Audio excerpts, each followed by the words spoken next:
Hi there, I'm Cher Pendarvis, artist and author of the Painter Wow books and the Artist Tablet books. Today we're working with Painter Essentials 5 and we're going to work with the Acrylics and Oils brushes.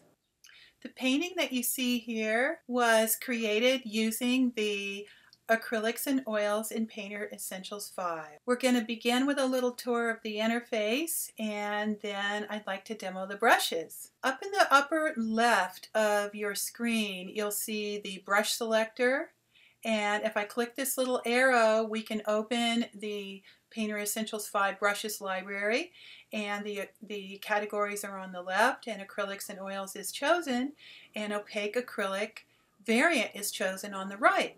At the top of your screen you'll see the property bar with which you can reset the tool properties, choose the size of your brush and the opacity of your brush strokes.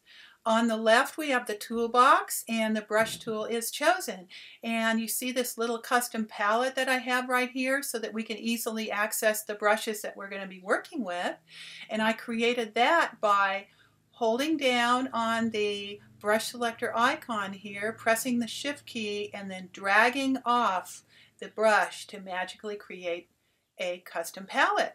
And I continue to hold the shift key and drag the other brushes off to create the palette. Another important item is our color panel that you see right here, and we're going to choose color before we demonstrate the brush strokes. So let me just bring forward an empty file for us to work with, and let's get to work having a look at the brushes. I'm going to choose blue in the hue ring right here, and I'm going to darken the color by bringing the cursor down.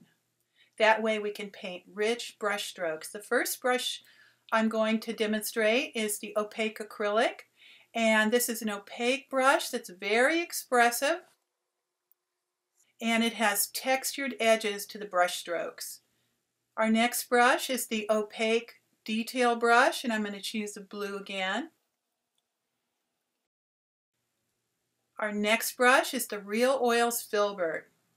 Now the Real Oils Filbert allows you to lay down color and blend.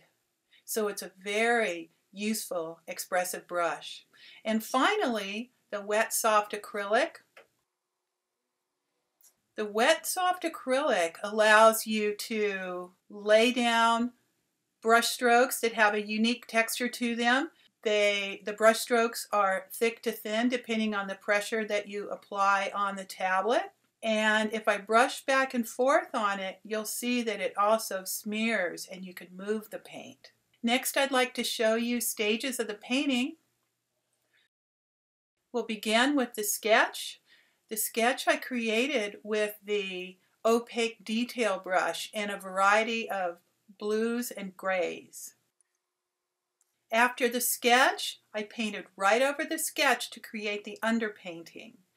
And to do the underpainting, I laid in flat areas of color, mostly with the Opaque Acrylic, using the Opaque Acrylic in various sizes.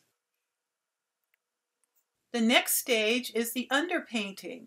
And for the underpainting, I used mostly the Opaque Acrylic to lay in broad areas of bold color. And I changed the size of the brush as I worked and thought mostly about composition and dimension in the painting at this stage. The next stage is an intermediate stage, and you'll see I've reduced the size of my Opaque Acrylic brush and I've added movement to the water, some highlights on the water here, and texture and a little bit more detail to the landscape. I've also added some shadows to the clouds. And finally, for the final stage, I did a lot more work on the clouds, and to blend areas of the clouds I used the Wet Soft Acrylic. I reduced the size of the brush to just under 10 pixels, and then I sampled color from the image and used the small brush to actually pull color out. You'll see right here where the wind is affecting the cloud. I created these other horizontal marks here in the same manner. And then to finish, I used a small opaque acrylic brush to add a little bit more color and depth to the shadows that you see here. I hope you enjoyed this tour of the acrylics and oils in Painter Essentials 5, and happy painting!